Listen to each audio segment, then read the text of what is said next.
Hello guys, சமீபத்தில் times of இந்தியாவில் ஒரு நியூஸை படித்தேன். அதில் தமிழ்நாட்டின் மொத்த ஜிடிபி பாகிஸ்தானின் மொத்த ஜிடிபியை விட அதிகம்னு சொல்லியிருந்தது. அதாவது சுமார் $329 பில்லியன். மொத்த இந்தியாவிலேயே நம்ம தமிழ்நாட்டுக்கு மட்டும் எப்படி இவ்வளவு வளர்ச்சின்னு தெரிஞ்சுக்க ரொம்ப ஆர்வமா இருந்தது. இது கல்வி, கலை, வர்த்தகம், ஆட்டோமொபைல், தகவல் தொழில்நுட்பம்னு ஏதாவது ஒரு குறிப்பிட்ட துறையா அல்லது அரசாங்கமா அல்லது ஒரு குறிப்பிட்ட நகரமான ஆராயும் போது தமிழ்நாட்டின் தலைநகரமான சென்னை நகரம் தான் இதுக்கு முக்கிய காரணம்னு தெரிஞ்சது. ஆனா எப்படி? அமெரிக்காவில் டெட்ராய்ட்னு ஒரு நகரம் இருக்கு. இந்த நகரம் அதோட ஆட்டோமொபைல் தொழிலுக்கு உலக அளவில் பிரபலமானது. மேலும் இந்த நகரம் அமெரிக்கா பொருளாதாரத்திற்கு 300 பில்லியனுக்கும் அதிகமான பங்களிப்பை வழங்குது. அதுபோல இன்று சென்னை ஆசியாவின் டெட்ராய்ட்னு அழைக்கப்படுது. வேற வார்த்தையில சொல்லணும்னா மகாராஷ்டிராக்கு பிறகு இந்தியாவின் அடுத்த சூப்பர் பவர் சென்னைன்னு சொல்லப்படுது. ஆனா இங்க கேள்வி என்னன்னா, சென்னைக்கு இந்த பேர் எப்படி வந்தது? சென்னையோட வளர்ச்சி ஆங்கிலேயர்கள் காலத்துல எப்படி இருந்ததுன்னு நம்ம ஏற்கனவே நிறைய கேள்விப்பட்டிருப்போம். ஆனா சுதந்திரத்துக்கு பிறகுல இருந்து இப்ப வரைக்கும் எப்படி இருக்குன்னு இன்னைக்கு வீடியோல விரிவா பார்ப்போம். வாங்க.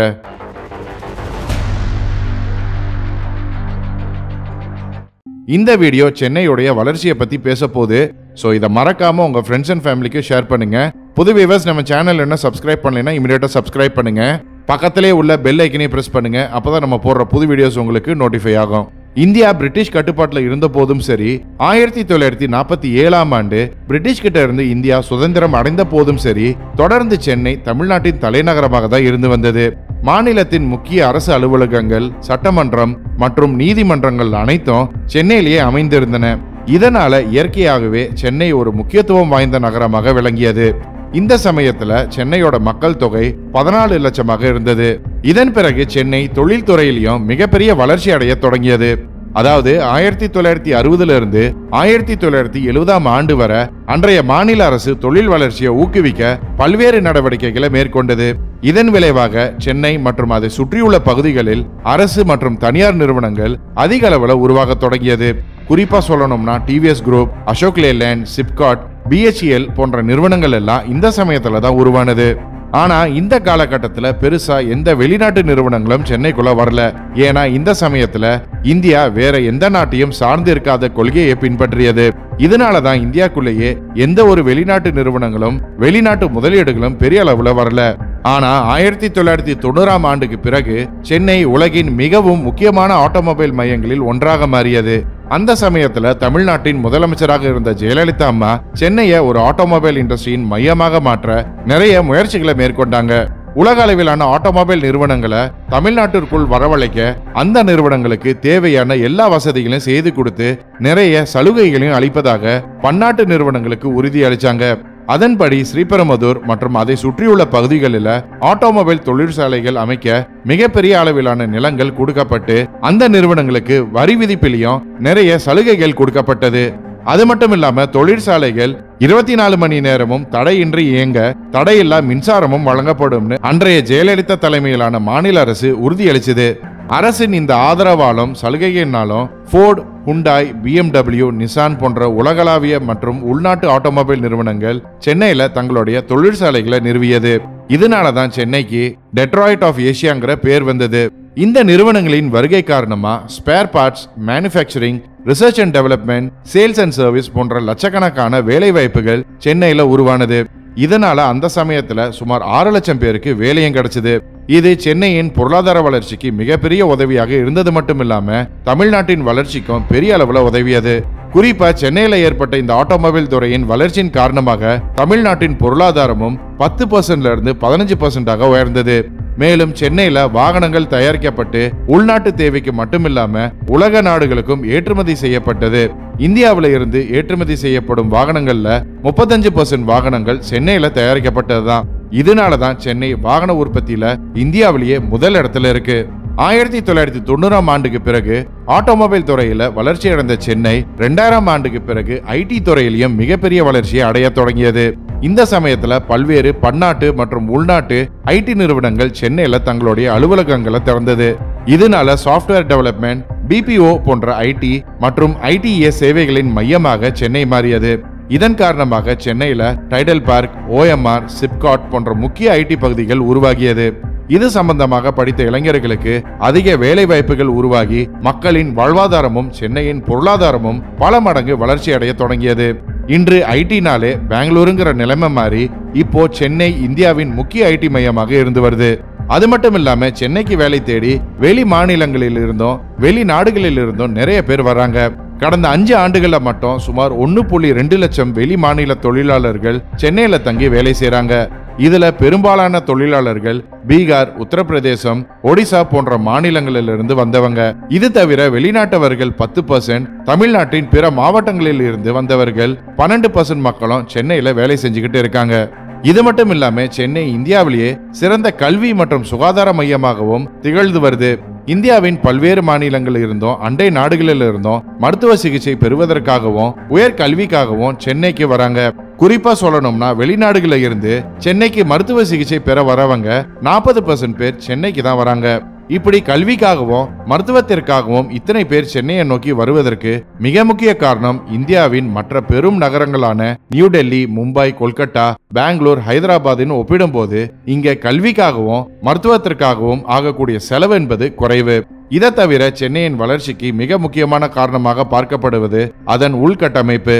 மெட்ரோ ரயில், ரிங் ரோட்ஸ், நவீன மேம்பாலங்கள் மற்றும் விமான நிலையங்கள் போன்றவை சென்னையின் போக்குவரத்தை மேம்படுத்தி மக்களின் பயணத்தை எளிதாக்குது. இது மட்டும் இல்லாம சென்னை மிகச்சிறந்த சுற்றுலா மையமாகவும் இருந்து வருது. இங்க இருக்கிற பிரபலமான கோயில்கள், உலகின் 2வது நீளமான மெரினா கடற்கரை, அங்குள்ள முக்கிய தலைவர்களின் நினைவிடங்கள், பழங்கால சிற்பங்கள் மற்றும் ஓவியங்கள் ஆகியவற்றை பராமரித்து வைத்திருக்கும் அரசு அருங்காட்சியகங்கள், ஆங்கிலேயர்கள் காலத்தில் கட்டப்பட்ட புனித ஜார்ஜ் கோட்டை மற்றும் வண்டலூர் உயிரியல் பூங்கா போன்ற பல்வேறு சுற்றுலா தலங்கள் சென்னையில இருப்பதால ஏராளமான உள்நாட்டு மற்றும் வெளிநாட்டு சுற்றுலா பயணிகள் சென்னைக்கு வராங்க. இதனால சென்னை சுற்றுலாத்துறையிலையும் மிகப்பெரிய வளர்ச்சியை அடைந்துள்ளது. முக்கியமா சென்னையை நோக்கி அதிக சுற்றுலா பயணிகள் வருவதற்கு மகாபலிபுரம் ஒரு மிக முக்கியமான காரணமாக பார்க்கப்படுது. யுனெஸ்கோ அங்கீகாரம் பெற்ற இந்த மாமல்லபுரம் பகுதியில கிபி 7 மற்றும் 8ஆம் நூற்றாண்டுகள்ல செதுக்கப்பட்ட பாறை கோவில்கள், ரதங்கள், ஒற்றைக்கல் சிற்பங்கள் போன்றவை எல்லாம், குறிப்பா இங்க இருக்கிற கடற்கரை கோவில், 5 ரதங்கள் போன்ற சிற்பங்கள் எல்லாம் தென்னிந்தியா கட்டிடக்கலைக்கு ஒரு மிக சிறந்த சான்றாக அமையுது. மேலும் அதிக அளவிலான வெளிநாட்டு சுற்றுலா பயணிகள் சென்னைக்கு வருவதற்கு இந்த மகாபலிபுரம் தான் மிக முக்கியமான காரணமாக பார்க்கப்படுது. முக்கியமா சென்னையின் வளர்ச்சிக்கு முக்கிய காரணம் தமிழ் சினிமா. சென்னை கோலிவுட் என்று அழைக்கப்படும் தமிழ் திரைப்படத்துறையின் மையமாக பல ஆண்டுகளா இருந்து வருவது மயிலாப்பூர், சாலிகிராமம், வடபழனி போன்ற பகுதிகளில் ஏராளமான ஸ்டூடியோஸ் மற்றும் ஷூட்டிங் ஸ்பாட்ஸ் இருக்கு. ஏவிஎம், சன் பிக்சர்ஸ், ரெட் ஜெயின் மூவிஸ் போன்ற மிகப்பெரிய தயாரிப்பு நிறுவனங்களும் சென்னையில இருக்கு. இப்படி சென்னை தமிழ் திரைப்படத்துறையின் மையமாக இருப்பதனால இந்தியா முழுவதும் உள்ள ஏராளமான திறமைமிக்க கலைஞர்கள் சென்னையை நோக்கி வராங்க. இப்படி சென்னை வளர்ச்சி அடைய அடைய அதை சுற்றியுள்ள நகரங்களும் வளர்ச்சி அடைய தொடங்கியது. இதனாலதான் இங்க வணிக வளாகங்கள், புதிய குடியிருப்பு பகுதிகள், மால்ஸ், சினிமா தியேட்டர்ஸ் ஆகியவை உருவாகி இங்க நிறைய வேலை வாய்ப்புகள் உருவானது.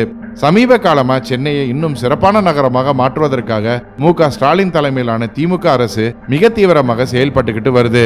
அதன்படி இன்றைய முதலமைச்சர் பல்வேறு உலக நாடுகளுக்கு பயணம் செஞ்சு நிறைய உலக புகழ் பெற்ற நிறுவனங்களுடன் நேரடியாக பேச்சுவார்த்தை நடத்தி நிறைய ஒப்பந்தங்கள் போடப்பட்டிருக்கு.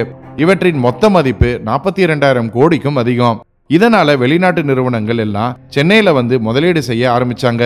அதுல குறிப்பிட்டு சொல்லணும்னா உலகின் மிகப்பெரிய வங்கியான BNY மெல்லன் கடந்த 2022 ஏப்ரல் மாதம் தன்னுடைய சர்வதேச பயிற்சி மையத்தை சென்னையில தொடங்கியது. இதுல AI மற்றும் சாஃப்ட்வேர் டெவலப்மெண்ட் போன்ற பயிற்சிகள் எல்லாம் வழங்கப்பட்டுக்கிட்டு வருது. இதை தவிர செங்கல்பட்டுல இயங்கி வரும் ரெனால்ட் நிசான் நிறுவனம் புதிய வாகனங்களை தயாரிப்பதற்காக சுமார் 5300 கோடி முதலீடு செய்துள்ளது. இதன் மூலம் 2000க்கும் மேற்பட்ட புதிய வேலை வாய்ப்புகள் உருவாகி இருக்கு. மேலும் சிங்கப்பூரின் IGSSVங்கிற நிறுவனம் சுமார் 25,000 கோடி முதலீடு செஞ்சு சென்னையில செமிகண்டக்டர் ஃபேப் மற்றும் ஹைடெக் பார்க்க உருவாக்க திட்டமிட்டுள்ளது. இதை தவிர லூலு குரூப், சாம்சங் போன்ற பல்வேறு பன்னாட்டு நிறுவனங்கள் சென்னையில முதலீடு செய்துள்ளன. அதாவது இந்த 4 ஆண்டுகள்ல மட்டும் சென்னையை மையமாக வெளிநாட்டு நிறுவனங்கள் செய்த முதலீட்டின் மதிப்பு சுமார் 68,773 கோடி ஆகும். இதன் மூலம் 2,05,000 புதிய வேலை வாய்ப்புகள் சென்னையில உருவாக்கப்பட்டுள்ளது. ஆனா சென்னையின் இன்றைய வளர்ச்சிக்கு அன்றைய அடித்தளம் போட்டது ஆங்கிலேயர்கள் தான்.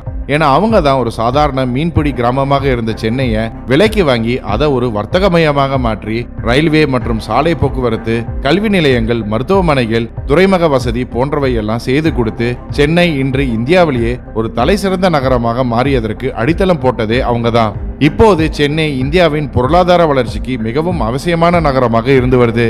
இந்தியாவின் மொத்த ஜிடிபில சுமார் 3.4% வரை சென்னை பங்களிக்குது. தமிழ்நாட்டின் மொத்த உள்நாட்டு உற்பத்தியில சென்னை 14%க்கும் அதிகமான பங்கை அளிக்குது. அது மட்டும் இல்லாம சென்னையில கடைசி 5 ஆண்டுகள்ல 1.5 லட்சம் கோடி மதிப்பிலான முதலீடுகள் சென்னை மற்றும் அதை சுற்றியுள்ள புறநகர் பகுதிகளுக்கு வந்திருக்கு. இதையெல்லாம் தாண்டி இந்தியாவின் மற்ற முக்கிய நகரங்களான டெல்லி, மும்பை, கொல்கத்தா, அகமதாபாத், ஹைதராபாத் போன்ற மற்ற நகரங்களை விடவும் மக்கள் வாழ்வதற்கு உகந்த நகரமாக சென்னை இருந்து வருது. ஏன்னா இந்த நகரங்களை எல்லாம் ஒப்பிடும்போது சென்னையில தான் குறைந்த வாடகைக்கு வீடு, குறைந்த விலையில உணவு போன்ற அத்தியாவசிய தேவைகளை எல்லாம் இங்க மிக குறைந்த பணத்தை வைத்து பூர்த்தி செஞ்சுக்க முடியும். அது மட்டும் இல்ல, இந்தியாவின் மற்ற பெருநகரங்களை ஒப்பிடும்போது இங்க போக்குவரத்து நெரிசல் மிகவும் குறைவு. குறிப்பா பெங்களூரை போல சென்னையில போக்குவரத்து நெரிசல் இருக்காது. ஒரு இடத்துல இருந்து மற்றொரு இடத்திற்கு சுலபமாக போக முடியும். ஏன்னா அந்த அளவுக்கு நவீன சாலைகள் கடந்த 5 ஆண்டுகள்ல போடப்பட்டிருக்கு. அதே மாதிரி டெல்லியை போல அதிகப்படியான காற்று மாசுபாடு சென்னையில கிடையாது. மும்பை நகரத்தை போல நெருக்கமான அசௌகரியமான குடியிருப்புகள் மற்றும் குறுகிய சாலைகள் சென்னையில கிடையாது. இப்படி கல்வி, வேலைவாய்ப்பு, மருத்துவம், போக்குவரத்து, சுற்றுலா, பொழுதுபோக்கு, தொழில்நுட்பம் போன்ற எல்லா துறைகளிலும் சென்னை சிறந்த நகரமாக இருப்பதனாலதான் சென்னை இன்று உலக அளவுல எல்லாருமே திரும்பி பார்க்கக்கூடிய ஒரு நகரமாகவும் இந்தியாவின் சூப்பர் பவராக கருதப்படுது. ஓகே கைஸ், இன்னைக்கு வீடியோ அவ்வளவுதான். இந்தியாவின் அடுத்த சூப்பர் பவராக வளரும் சென்னையை பத்தி உங்களோட கருத்து என்ன கமெண்ட்ஸ்ல சொல்லுங்க. இந்த வீடியோ பிடிச்சிருந்தா லைக் பண்ணுங்க, ஷேர் பண்ணுங்க. போன வாரம் கமெண்ட் பண்ண 10 பேரை பார்ப்போம்.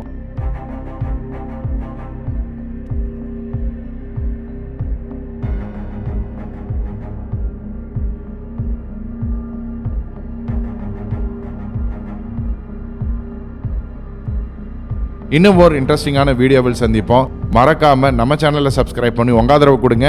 Until then, stay safe, signing off. நன்றி.